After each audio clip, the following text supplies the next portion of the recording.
ஒரு கோபமா ஒரு கேள்வி உங்கள்கிட்ட கேட்கலாமா? இல்லை, உங்களை நம்பி ஒரு பெரிய டிராவலில் ஒவ்வொரு கடைக்கோடியில் இருக்கிற மனுஷனும் எனக்கான அதிகாரத்தை இவன் பெற்றுத்தருவான் அப்படின்னு உங்க பின்னாடி வந்து நிற்கிற போது, ஒருவேளை பாஜக பாமக கூட்டணிக்கு வந்தால் நான் கூட்டணியிலிருந்து வெளியேறி விடுவேன், எனக்கு தேர்தல் தேவையில்ல, எனக்கு அதிகாரம் தேவையில்லைன்னு எப்படி உங்களை நம்பி இருக்கிற லட்சக்கணக்கான நபர்களை எனக்கு அதிகாரம் வேண்டாம், தேர்தலில் நான் நிற்க மாட்டேன், இந்த தைரியம் உங்களுக்கு எங்கிருந்து வருகிறது? எனக்கு வேண்டும் அப்படின்னு நான் வந்து சொல்லலை, மக்களுக்கு வேண்டும். அதற்கு வந்து இந்த இயக்கம் தன்னை தயார்படுத்தி கொள்ள வேண்டும். அப்படி தயார்படுத்துகிற போதும் கொள்கையில் உறுதியாக நிற்க வேண்டும் என்பதுதான் அதனுடைய பொருள்.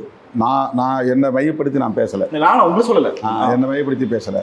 ஆனால் கட்சி வந்து அதிகாரத்துக்கு போகணும், அதில் வந்து நாங்கள் வந்து உடன்படுறோம். அது ஒரு கூட்டணி ஆட்சிங்கிறத கடந்து அதுக்கு பிறகு ஆட்சியை கைப்பற்றணுங்கிற நிலைக்கு போகணும் அப்படின்னா அது ஒரு ஒரு எவால்யூஷனரி டெவலப்மெண்ட்டில் தான் அது நடக்கும். படிப்படியாக ஒரு பரிணாம வளர்ச்சியில் தான் அது நிகழும். ஜம்ப்னு போயிட முடியாது. அந்த மாதிரியான ஒரு கரிஸ்மேட்டிக் லீடர்ஷிப் நம்மகிட்ட இல்லை, அல்லது அந்த மாதிரியான ஒரு அனைத்து தரப்பாராலும் உடனே ஒப்புக்கொள்ளப்பட்ட ஏற்றுக்கொள்ளப்பட்ட ஒரு அரசியல் இயக்கமும் இல்லை.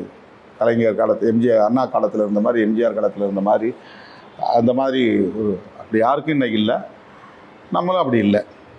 இப்போ நம்ம வந்து படிப்படியாக வளரும்போது அந்த க்ரெடிபிலிட்டி, நம்பகத்தன்மை அப்படிங்கிறத காப்பாற்றுறது தான் ரொம்ப முதன்மையானது. ராஜதந்திரமாக வந்து டக்குன்னு